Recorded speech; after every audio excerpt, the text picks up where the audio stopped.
disait, je m'appelle Oufouba chez Baya Verbis. Je suis effectivement à VA2.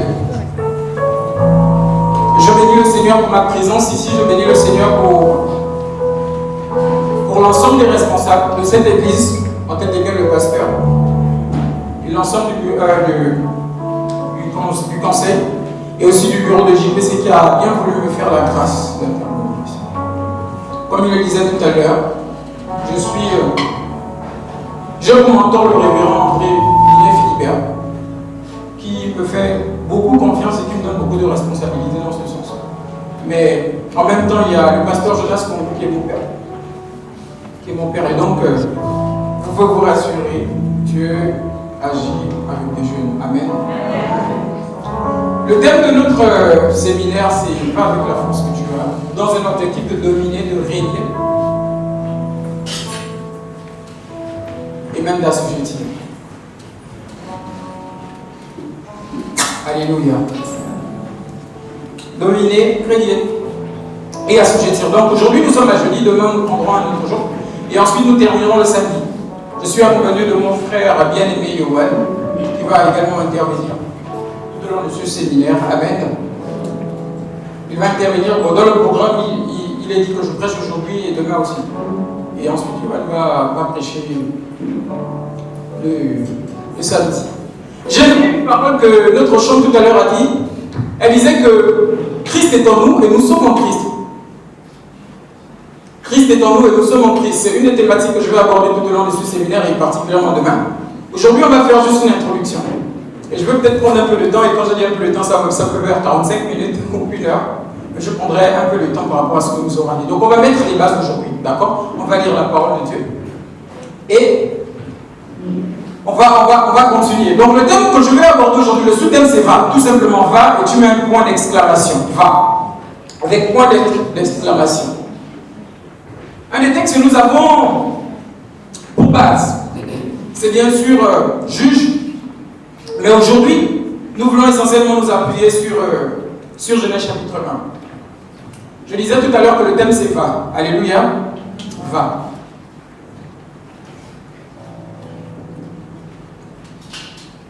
Va. Et le texte que nous voulons lire, c'est Genèse chapitre 1. Nous allons lire le verset 1 et 2. Puis nous lirons les versets 16 et 18. Suivez-moi bien, le thème c'est va. Et le thème que nous voulons lire, c'est Genèse chapitre 1, les versets 1 à 2, et versets 16 à 18. Je veux m'appuyer beaucoup sur le verset 16 et 18.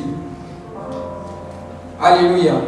Ce que je voudrais dire pour commencer, avant d'aller plus loin, c'est que tout au long du message, pendant que tu vas m'écouter, si tu as envie de prier, tu pries. Si tu as envie de t'allonger, tu t'allonges. Si tu as envie de te mettre à genoux devant la présence de Dieu, tu es libre. Tu es libre parce que le Saint-Esprit est là. Et tu ne vas pas attendre qu'on te dise de te lever, tu ne vas pas attendre qu'on te dise d'acclamer la parole, tu ne vas pas attendre qu'on te demande de réagir par rapport à la parole. Il te faut tout simplement agir selon que le Seigneur va te recommander d'agir. Amen. Est-ce qu'on est ensemble? Amen.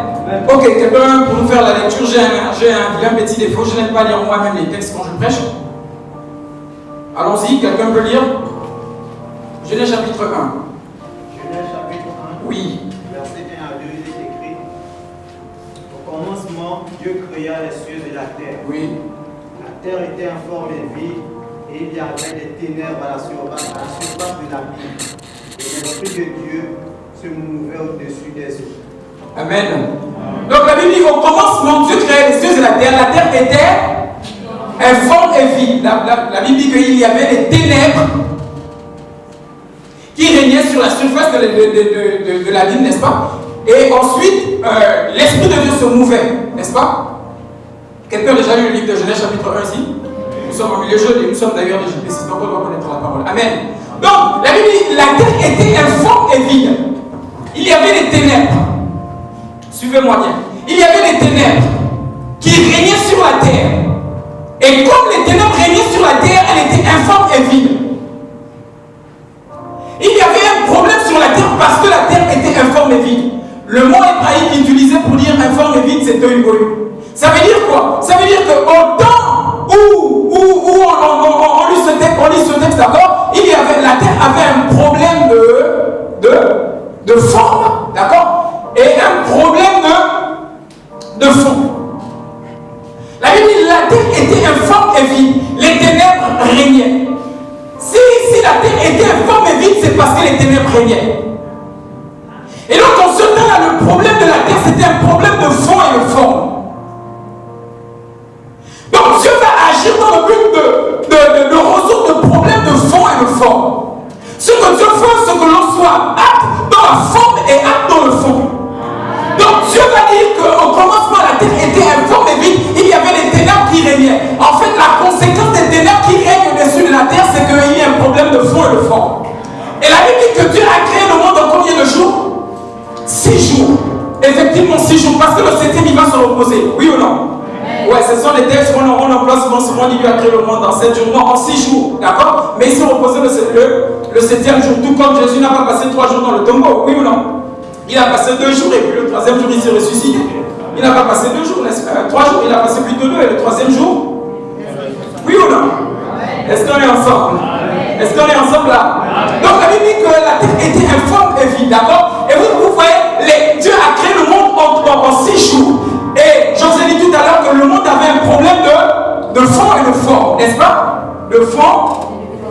Le monde n'avait pas de forme. Et si vous regardez les 3 premiers jours, ce que Dieu a créé, ce sont des choses qui prenaient forme. Des choses ont apparu, des choses qui n'existaient pas sont arrivées pour donner la terre la forme qu'il fallait. Et les 3 autres jours qui ont accompagné la création, des choses sont venues combler la forme. Donc venir résoudre le problème de fond. Parce que Dieu a créé des formes et ensuite il a mené des choses pour venir maintenant, pour venir pallier le problème de fond. Les 3 autres jours. Premier jour, 2e jour, 3e jour, des choses prennent forme. 4, 5, 6, des choses vont remplir la forme. Donc en ce temps-là, Dieu a déjà résolu le problème. Oui ou non? Amen. Souvenez-vous de notre thème. Notre thème c'est femme. Verset 16. Waouh, ça c'est un des textes que j'aime dans la Bible. Dieu fit les 2 grands luminaires, le plus grand luminaire pour présider au jour et le plus petit luminaire pour présider à la nuit. Et il fit aussi les étoiles. Verset 17. Verset 16, on va s'en arrêter pas. D'accord? C'est notre texte de base aujourd'hui, c'est ça. C'est que Dieu a fait 2 grands luminaires, la lune et le soleil, un pour présider le jour, un pour présider la nuit. Et Dieu va dire quelque chose. Dieu va dire que l'un va présider le jour, l'autre va présider la nuit. Où est le lien entre notre thème et ce texte? C'est notre texte de base. Vous avez déjà entendu que la lune est un astre mort? Quelqu'un l'a déjà entendu? Pourquoi? Parce qu'en fait, la lune ne produit pas le soleil, de la lumière, en fait. Elle ne produit la lumière qu'à cause du soleil. Est-ce que vous voyez? Donc, la Bible nous dit ceci, qu'un va présider, le plus grand va présider pendant le jour, et le moins grand va présider pendant la nuit. L'un va apporter la lumière pendant le jour, l'autre va apporter la lumière pendant la nuit. Tenez-vous bien, on y va. Dieu va dire au soleil et à la lune de partir dans la lune de présider au jour et présider à la nuit. Il a des responsabilités. Mais tout à l'heure, on a compris que la lune en elle n'avait pas l'opportunité de pouvoir apporter le soleil qu'il fallait. Enfin, la lumière qu'il fallait. Pour apporter la lumière qu'il faut, il faut que le soleil frappe sur la lune et ensuite la lune va éclairer en fait. Vous êtes avec moi jusque-là? Amen.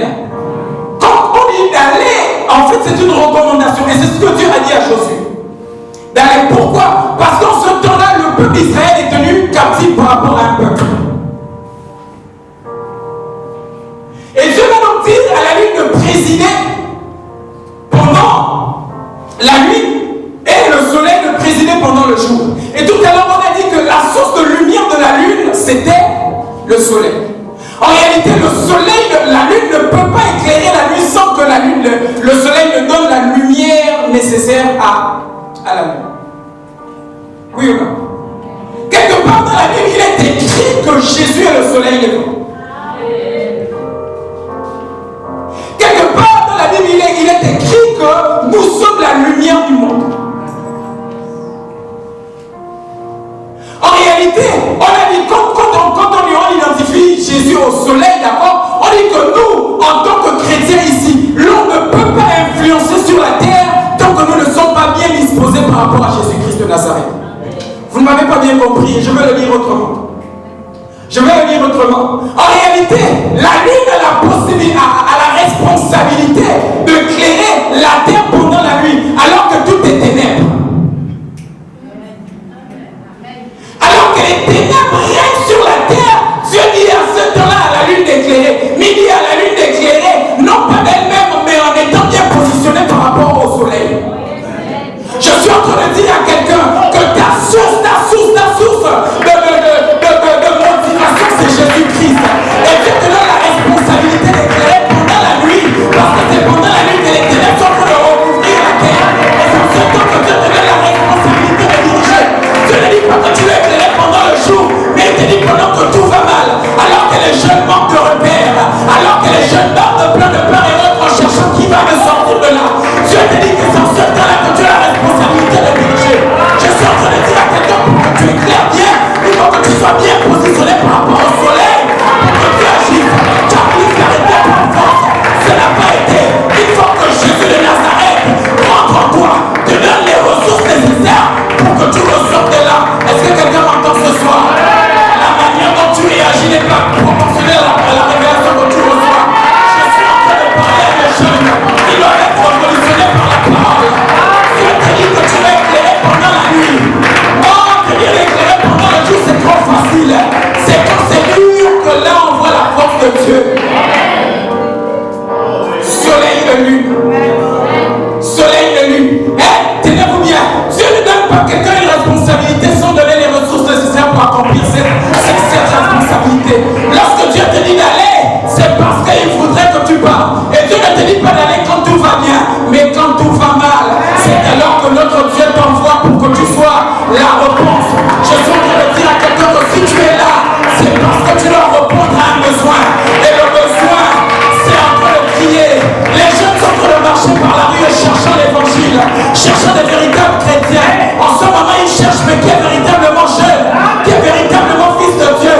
Mais ce soir, nous disons que nous ressortirons de là une génération choisie, remplie de la puissance de Dieu, agissant d'une manière particulière, influençant à cause des rayons de soleil qui nous touchent. Tu es la lumière du monde. Lumière du monde. Non pas de tes propres forces, mais justement à cause de Jésus.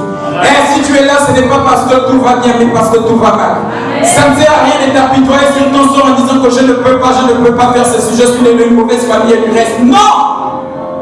Jésus te donnera les rayons nécessaires pour accomplir ce que tu vas. Est-ce que nous sommes ensemble jusque-là? Est-ce qu'on comprend ce mystère de soleil et de lune? Alléluia. C'est pendant le soleil, pendant la nuit que Dieu te dit de régner. Pendant la nuit. Pendant la nuit. Tu ne pourras pas régner pendant la nuit si tu n'es pas bien disposé. Et vous voyez, il y a des temps où la nuit est complètement noire. Et les amis, quand on parle des ténèbres dans la Bible, il n'est pas question du noir. Oui ou non? Parce que les ténèbres régnent avant même que Dieu ne donne un jour et un soir. Oui ou non? Oui ou non? J'aime la recommandation de Dieu à l'homme. Au verset 26, à partir du verset 26 jusqu'au verset 28, il dit de faire quoi? Domine, assujettis, cultive, multiplie. Amen.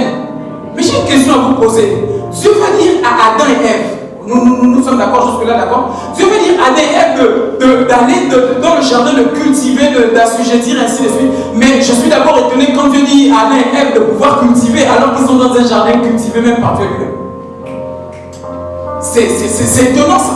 Dieu va dire à Adam et Ève de cultiver alors qu'ils sont déjà dans un jardin cultivé par Dieu lui-même qui a planté.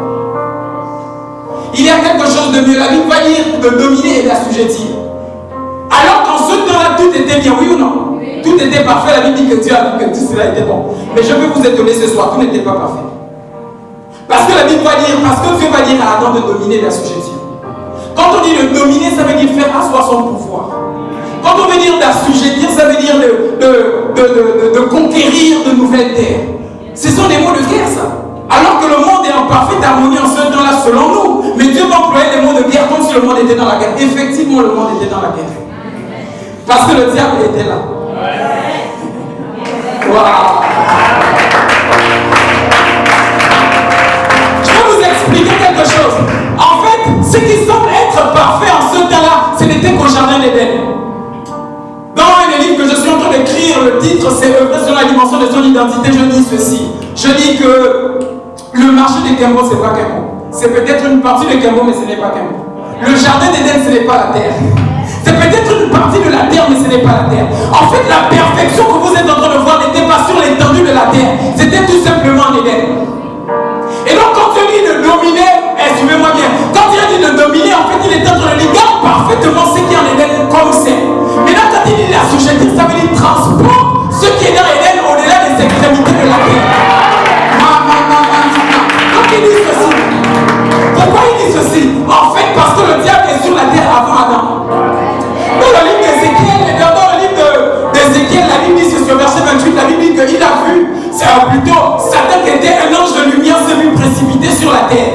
Et quand on comprend ça, on comprend pourquoi la Bible dit la terre était. Quand on comprend ça, on comprend pourquoi la Bible dit qu'elle est ténèbres. En fait, les ténèbres, c'est l'action du péché sur la terre. Et donc, il faut que quelqu'un, que Dieu envoie Adam sur la terre pour aller régler le problème. Parce qu'en fait, lorsqu'ils étaient dans le ciel, lorsque le diable s'est révélé devant Dieu, il n'y avait que Dieu qui avait la possibilité d'éteindre Satan. Maintenant que Satan est sur la terre, Dieu va envoyer quelqu'un. C'est pourquoi nous faisons l'homme à notre image et à notre ressemblance. Quand personne sur la terre n'est capable de pouvoir détruire le diable, je vais envoyer quelqu'un qui a les mêmes caractéristiques que moi pour pouvoir détruire les actions de l'union sur la terre. Et cette personne est dans toi, et cette personne c'est toi. C'est toi, c'est toi, c'est toi, c'est toi. Pourquoi? Parce que le nouvel Adam qui est Jésus de Nazareth, qui a connu la mort, mais qui n'est pas resté à la mort. L'autre Adam est mort et il est resté dedans. Mais le nouvel Adam a connu la mort pendant 2 jours et il est revenu à la vie. Et cet Adam, la Bible dit qu'il est en toi. Et tenez-vous bien, lorsque la Bible parle de l'arche de l'alliance, my God, la Bible dit que les Philistins ont volé l'arche de l'alliance et ils l'ont amené dans le temple de Dagon. La Bible dit que la présence de Dieu qui était dans l'arche de l'alliance a fait tomber Dagon. Mais il n'est pas question de la présence de Dieu en ce temps-là. Il est question de Jésus-Christ qui est entre la Bible et en lui réside toute la plénitude de Dieu. Toute la plénitude de Dieu. Et ce n'est plus simplement la présence de Dieu qui est tout. Et donc si la présence de Dieu a fait tomber Dagon, mighty God, mais Dieu, mais Christ lui-même en toi, qui a lui-même toute la plénitude de Dieu, il fera des plus grandes choses. Il fera des plus grandes choses. Je ne sais pas si tu m'entends ce soir. Je ne sais pas si tu m'entends ce soir. Je ne sais pas si tu m'entends ce soir. Mais je suis en train de te dire que le Christ vient en toi. Le diable régnait en ce temps. Et donc Dieu va dire à Adam et Ève, JPC derrière la prison, Église derrière la prison. Alors que le diable est en train de régner sur la terre, Dieu dit d'aller. Va. Dieu dit d'aller. Il y va. En ce temps de crise, en ce temps de ténèbres, va. Les hommes ont fait de leur propre force, ils n'ont pas pu. C'est en ce temps que Dieu te demande d'aller. Les vrais champions, ce ne sont pas ceux qui vont entendre cette recommandation d'aller, mais c'est ceux qui partiront de là et iront aller relever le défi. Ils partiront de là et ils vont relever le défi. À cause de la présence de Dieu. Donc Dieu dit à Adam d'aller sur la terre. Parce qu'en fait, le diable est en train de régner sur la terre. Et quand il dit de dominer, d'assujettir, c'est parce que tout dominé est parfait et donc il faut garder cela en dominant. Et après, en multipliant ces choses-là. Et quand il dit soyez fécond, en fait, ça veut dire quitter de là, essayer de transporter d'elle vers un autre endroit de la terre qui n'est pas influencé. Est-ce que nous sommes en train d'entendre ce soir quelque chose? Va. Va élever le défi. Va essayer cette chose dont on a dit que personne ne pouvait. Va et commence à prier pour cette chose qui dérange totalement l'église. Va redonner le blason de la jeunesse chrétienne qui est confondue maintenant à la jeunesse qui ne va pas à l'église. Va relever ce défi.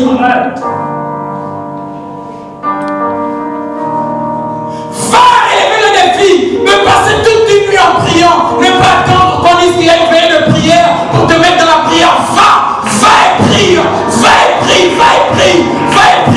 et prie, parce que les choses se gagnent d'abord dans le secret, parce que les choses se gagnent d'abord dans la prière, ensuite ils seront matérialisés en jour.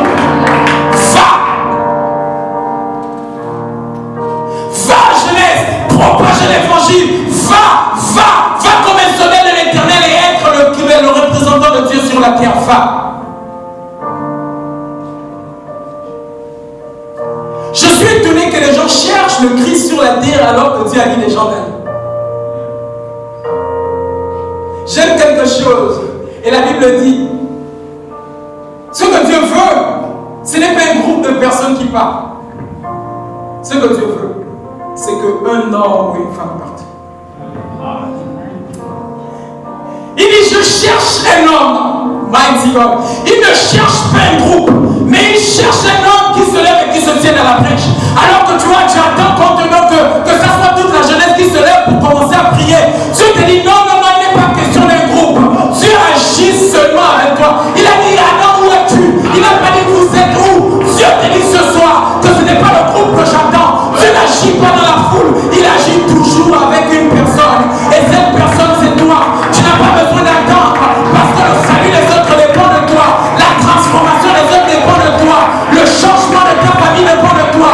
Hey, mighty God, la capacité de cette église à croître dépend de toi. Lorsque chacun comprendra ça à son niveau, l'église aura aller dans une dimension très rapidement que les gens seront étonnés. Je suis en train de te dire ceci. Je suis en train de te dire que cette parole ne s'adresse pas à tout le monde, mais s'adresse tout simplement à toi. Parce que ce que Dieu attend de toi, c'est qu'à partir de cet instant que tu écoutes le message, tu commences à changer d'attitude et que tu partes. Partir, ce n'est pas une question de déplacement, mais partir, c'est une question de mentalité. C'est pourquoi lorsque Jésus arrivait, mighty God, et que Jean-Baptiste était devant les Philistins, il disait changer les comportements. Quand le royaume de Dieu arrive, ce n'est pas une question de mouvement, mais c'est une question de mentalité. Parce que lorsque la mentalité est changée, les choses particulières peuvent arriver. Lorsque Moïse était devant le buisson ardent et qu'il n'arrivait pas à comprendre, Dieu a dit ôte tes souliers parce que l'endroit où tu es est un lieu. Quand il dit ôter les souliers, il est question de quoi? Et à chaque fois qu'on parle des chaussures, dans la Bible, on associe les chaussures à l'évangile. Mais on parle du zèle. Le zèle, c'est quoi? La motivation. En fait, Dieu est en train de dire, et c'est normal, si vous lisez Actes des Apôtres chapitre 7, la Bible dit que malgré que Moïse était ce qu'il était, il avait un problème parce qu'il était instruit dans toute la sagesse égyptienne. Donc ce qu'il connaissait, c'était seulement la connaissance égyptienne. Il ne connaissait pas la connaissance du véritable Dieu. C'est pourquoi Dieu va dire, enlève tes souliers, en fait, enlève ta motivation. Les motivations que tu as ne sont pas les véritables motivations. Il faut que tu enlèves les souliers que tu as pour comprendre ce que tu ne comprends pas. C'est normal que tu regardes un mousson qui est en train de prendre feu et ne se consume pas. Et tu ne peux pas comprendre ça avec les motivations que tu as. Quitte là où tu es pour aller là où Dieu t'attend. C'est alors qu'il agira. Si depuis longtemps tu as de la prière, que Dieu agit avec toi et qu'il n'agit pas, en fait c'est parce que tu es au mauvais endroit. Tu n'es pas exactement où Dieu te dit d'aller pour que tu agisses. En réalité, je suis en train de dire que ce soir, de repositionnement. Parce que dominer, c'est bien. Mais si tu n'es pas positionné, tu ne pourras pas dominer. Autrement, tu vas dominer, mais sans être connu par Dieu. C'est pourquoi la Bible dit qu'en un temps, Dieu va dire que je n'étais jamais connu. Pourtant, tu as chassé les démons. Pourtant, tu as dirigé les cultes. Pourtant, tu as fait ceci ou cela, mais je ne t'ai jamais connu. Parce que tu n'as pas été à l'endroit où Dieu t'a dit d'aller. Quelqu'un m'entend ce soir? Et essaye d'être quand même le plus fort, le Seigneur, maintenant de ce que tu entends. Oui, la parole est libre. Il y a fait de puissance dans la parole qui transforme les vies. Alors que je suis en train de prêcher, je suis en train de voir des cœurs qui sont attirés dans la prière. C'est normal, Dieu est un spirituel. Parce que Dieu t'a envoyé. Et Dieu peut être venu parce que tu as vu l'affiche. Et tu te rends compte que le véritable moment place est ici. C'est parce que Dieu voudra que tu es en train de te repositionner pour que tu sois à la hauteur. Je déclare qu'à partir de demain ou à partir du sortie de 7 ans, tu n'es plus le même au nom de Jésus. Le langage change. Tu ne m'entends pas comme je veux ce soir. Je déclare au nom de Jésus-Christ de Nazareth, le ressuscité, qu'au sorti de 7 ans, tu es différent de la personne qui est entrée. Parce que la rencontre avec Dieu, il y a des changements. La Bible dit que Moïse allait sur la montagne, alors qu'il était devant la présence de Dieu. Lorsqu'il est descendu, il était recouvert d'un voile. Pourquoi? Parce qu'il était complètement rempli de la présence de Dieu. Je déclare qu'en ce temps, c'est une montagne pour toi. Pour que lorsque tu sors d'ici, tu sors comme Moïse qui descendait de la montagne, rayonnant de la présence de Dieu. Quelqu'un entend ce soir ce que je suis en train de dire? Quelqu'un entend ce soir ce que je suis en train de dire? Est-ce que quelqu'un entend ce soir ce que je suis en train de dire? Est-ce que tu peux acclamer un peu plus fort la parole?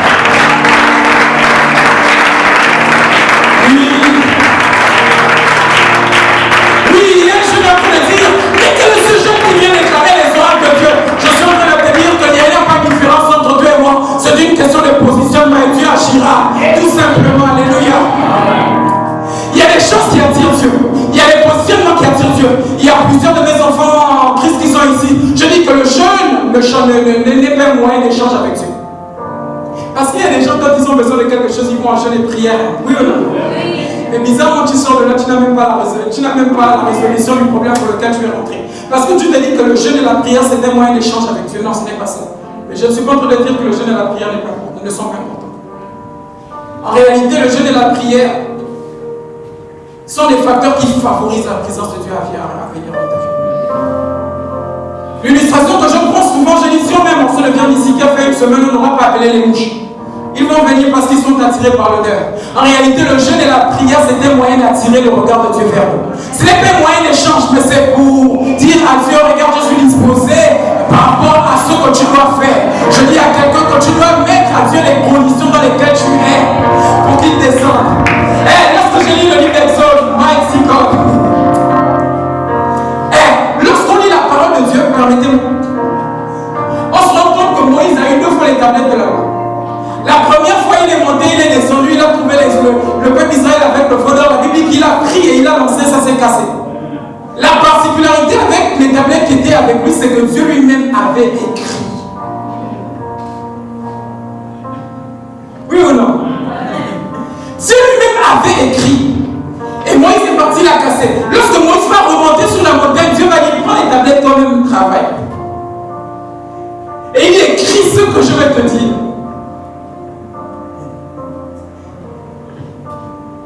Il est en train de dire à l'homme que, et je suis en train de vous dire qu'il y a des combats que Dieu va se charger de faire. Mais il y a des combats où Dieu voudrait que vous-même vous mettez les choses à disposition pour pouvoir résoudre ces combats. Je ne sais pas si vous êtes en train de comprendre ce que je suis en train de dire. Et vous savez, les combats que nous-mêmes on gagne par l'effort qu'on produit ont plus de valeur par rapport à Dieu que quand lui-même il agit.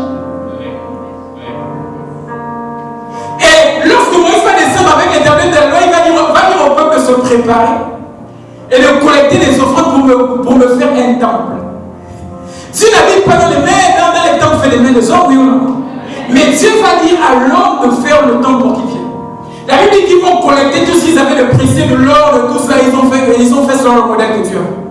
Pourquoi? Parce que Dieu dit qu'il faut que vous-même vous me préparez le terrain. Il faut que vous montrez le désir que je vienne au milieu de vous pour que je descende. Et la Bible dit qu'au chapitre 33 que la nuée est descendue sur le temple. La nuée est descendue complètement sur le temple, la submergée. Alors que ce temple était fait des mains des hommes, ce temple est devenu submergé par la présence de Dieu. Parce que l'homme a contribué à ce qu'il faut. Je suis en train de dire qu'il y a des fois où tu n'as pas besoin d'attendre que Dieu agisse. Quelqu'un a dit quelque chose de Il dit ceci. Dieu pas comme des feux de signalisation. Parfois c'est vers, tu n'as pas besoin d'attendre quand on te dit de passer. Il faut que tu passes.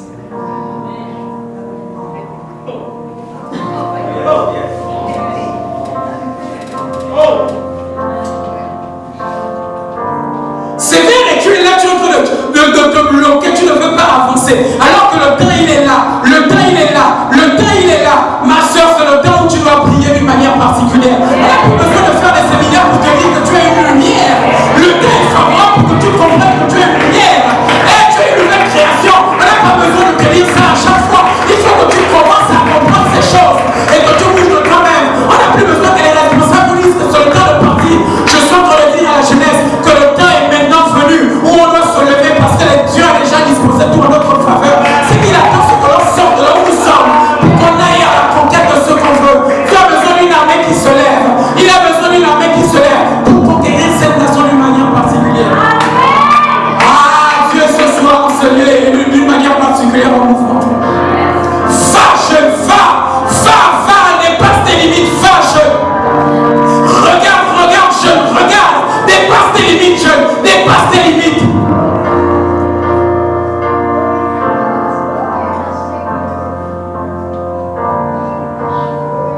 Dépasse tes limites. Va, jeune. Vas-y, jeune.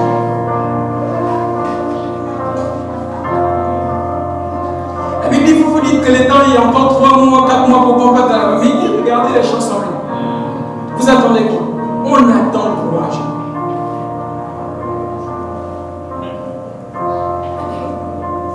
On attend quoi?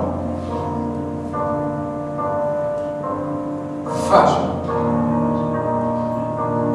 Luminaire. Placé pour diriger. Et je vous ai dit que tout ce que Dieu a créé, c'est pour un but. Je ne suis plus en train de vous dire que voici votre but, c'est ceci ou cela. Vous êtes sur la terre pour influencer. C'est votre but. Si on dit pourquoi aller, c'est parce que le monde est dans les ténèbres.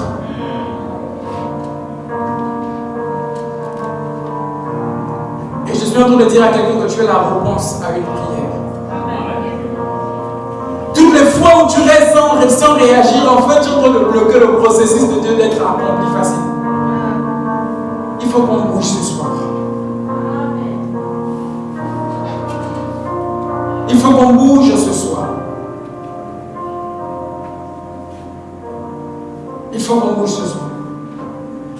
L'Église du Seigneur a besoin de voir une jeunesse qui se lève. On a besoin de cela. Les pères ont besoin de cela.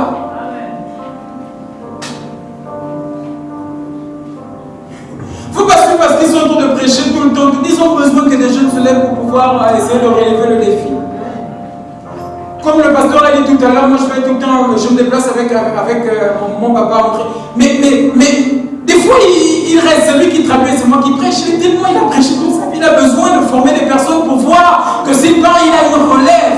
Et nous, si aujourd'hui on a des conflits avec les parents, c'est parce qu'on ne montre pas la capacité qu'on a de pouvoir tenir les choses s'ils ne sont pas là, tout simplement. Essayons d'avoir une attitude qui montre au Père d'avoir confiance en nous. Parce que les pères ne sont pas contre nous, mais ce qu'il veut, c'est qu'on soit bien formés pour pouvoir relever le défi.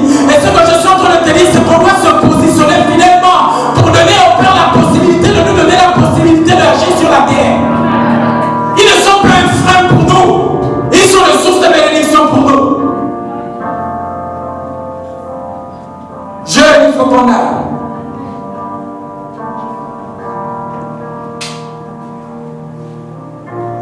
Et on a confiance. Réside la nuit. Wow.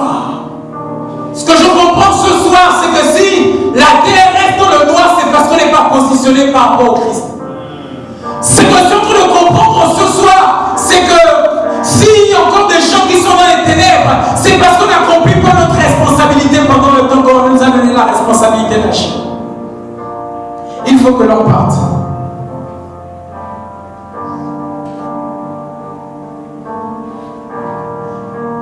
Il faut que l'on parte. Mais pas de notre propre force. Avec Dieu.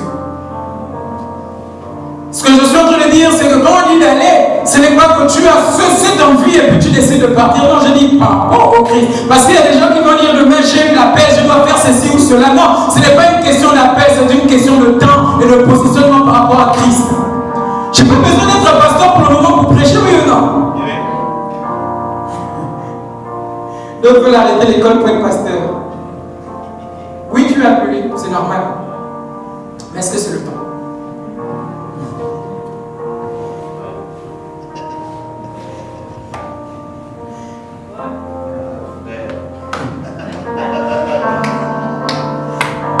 Est-ce que pour exercer, il faut que je sois pasteur? Est-ce que pour exercer, il faut que je sois libre le dimanche ici? Est-ce que pour exercer, il faut que je sois bien ancien? Non! Ce que j'ai besoin, c'est que Dieu me dise d'aller et que je le Saint-Esprit, que je sois au milieu des chrétiens ou pas, je continue à agir. Il y a plusieurs personnes dans la rue que je peux prêcher la parole de Dieu et comprendre. Je n'ai pas besoin d'être devant une chambre pour diriger. Le problème, c'est qu'à chaque fois que tu attends d'être sur la chambre pour diriger, tu manques d'édification toi-même. Parce que la Bible dit que les dons spirituels c'est pour l'édification du corps de Christ. Écoute-moi bien, tu fais partie du corps de Christ. À chaque fois que tu n'exerces pas, tu te fais du mal à toi-même en fait. On n'a pas besoin de te forcer pour que tu ailles. Tant que tu es membre du corps de Christ, même lorsque je suis en train de prêcher, je suis en train de m'édifier moi-même. C'est pourquoi tu as cette impression que lorsque tu diriges, tu as ce plaisir au milieu de toi comme tu es en ce moment en train de prêcher. C'est parce que je suis en train de faire quelque chose que j'aime bien. Et je suis en train de m'édifier moi-même. Et si j'arrête de prêcher, je peux en fait être un frein pour mon propre développement en tant que membre du royaume de Dieu. Je suis en train de te parler, toi qui as besoin qu'on te dise d'aller. Vas-y, non, j'ai eu mes fois 3 mois, 1 mois pour me préparer pour faire ça. Tu as le Saint-Esprit, Dieu te dit de partir. Vas-y, essaye d'abord. Non, ce n'est pas pour toi, c'est pour Dieu. Fais-le d'abord et tu vois s'il n'y a pas de résultats. Si Dieu t'appelle, c'est qu'il y a la provision. Je dis quelque part que le Dieu de la vision donne toujours la provision.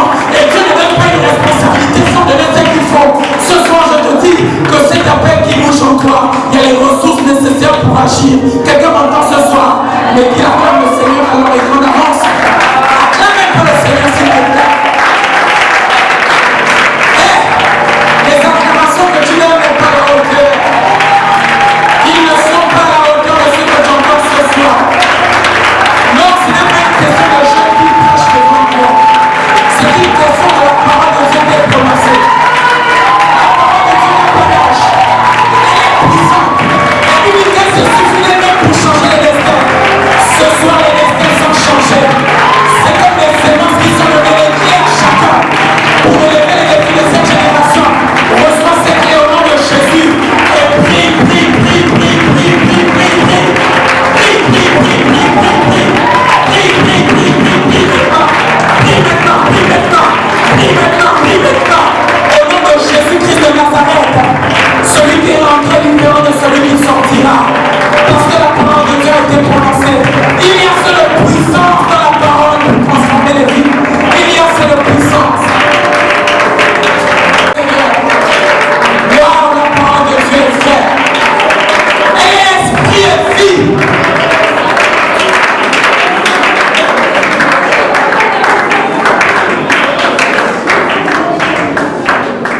Est-ce qu'on peut se lever dans la présence de Dieu pendant que nous sommes en train de terminer?